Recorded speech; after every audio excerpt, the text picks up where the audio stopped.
This week, Australia stands at a crossroads.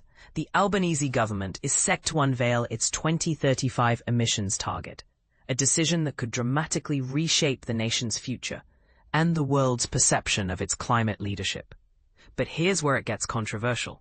While some see this as a bold step towards sustainability, others fear it could cripple the economy. So, what's really at stake? Let's dive in.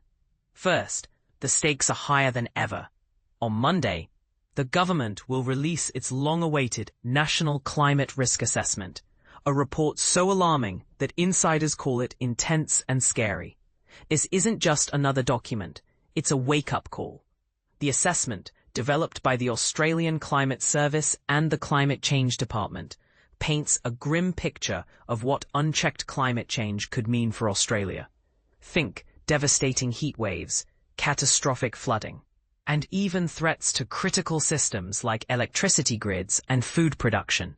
And this is the part most people miss. It's not just about the environment. It's about our economy, our safety, and our way of life. But the big reveal comes later in the week, the 2035 emissions reduction target. This isn't just a number. It's a promise to the world. Australia's target will be submitted to the UN as part of its commitment to the 2015 Paris Agreement. The pressure is on. The target must be more ambitious than the existing 2030 goal, reflecting the country's highest possible ambition. But what does that mean in practice? Experts suggest a cut of at least 65%, with some pushing for up to 75%. Sounds impressive, right? Well, it's not that simple. Here's the controversy. While climate campaigners argue that anything less than 75% lacks credibility, business groups warn of staggering costs. The Business Council of Australia, for instance, claims meeting a 70% target could require up to $530 billion in capital investment.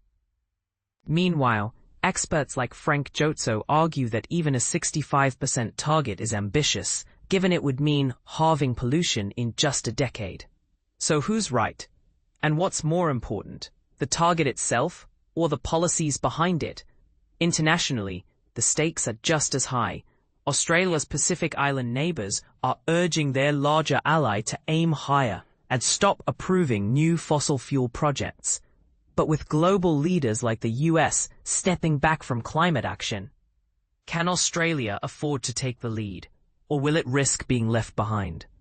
As we await the announcement, one thing is clear. This is Australia's defining climate moment. The decisions made this week will shape not just the next decade, but generations to come. So here's the question for you. What target do you think Australia should set, and why? Let's spark a conversation, because this isn't just about politics or economics, it's about our future.